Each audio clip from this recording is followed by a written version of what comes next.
droplet is the commonest mode of transmission for Hansen's disease, and clinical examination, slit skin smear, skin biopsy etc. are other supplementary diagnostic techniques in diagnosing leprosy in patients. Answers to both these questions were correctly given by the participants, which was quite encouraging.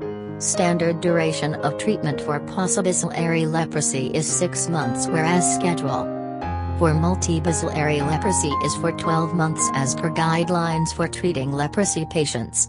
About 35% of the doctors did not know about this treatment protocol, which was quite disheartening.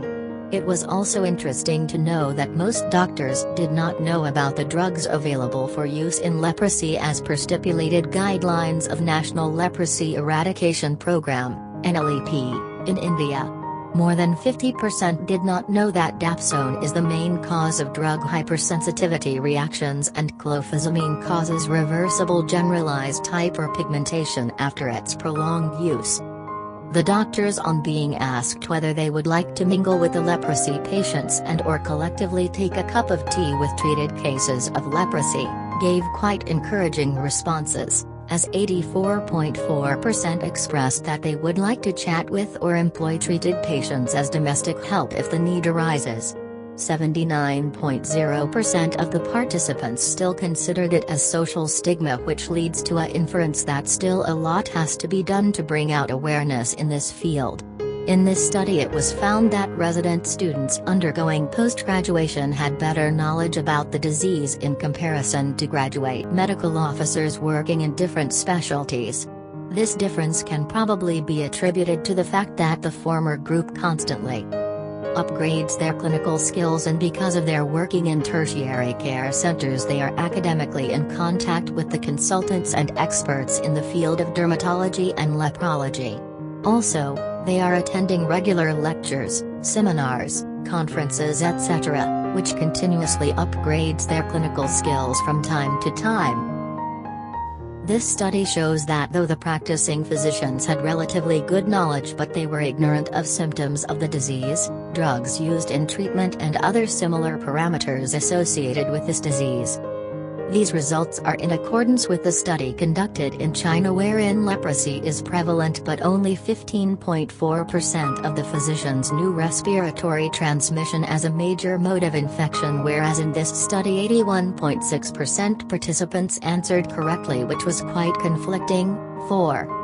In another study from Pakistan, overall results are quite comparable, but in that study only 43% respondents considered pain a symptom of leprosy per se, whereas in our study 64.4% answered it incorrectly. 3. Studies from Botswana, in regards to knowledge about leprosy amongst general practitioners, showed contrary observations. The participants in this study didn't know the causative agent of leprosy. They were also ignorant of the duration of treatment. Results of studies from Andhra Pradesh, India were comparable to our study.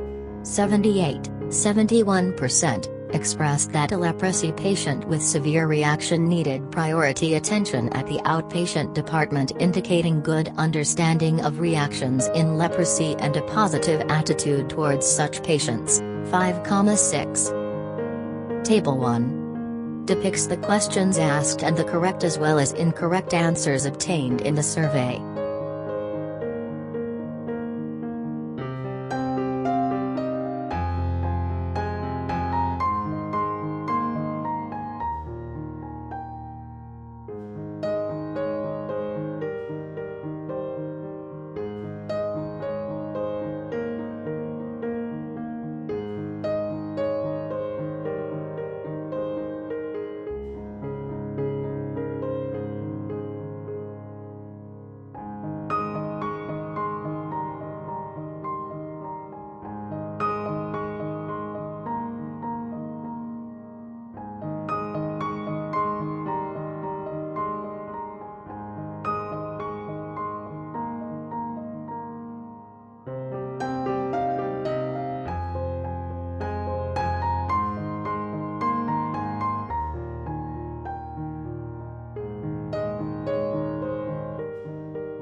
Table 2. Grading of knowledge based on age.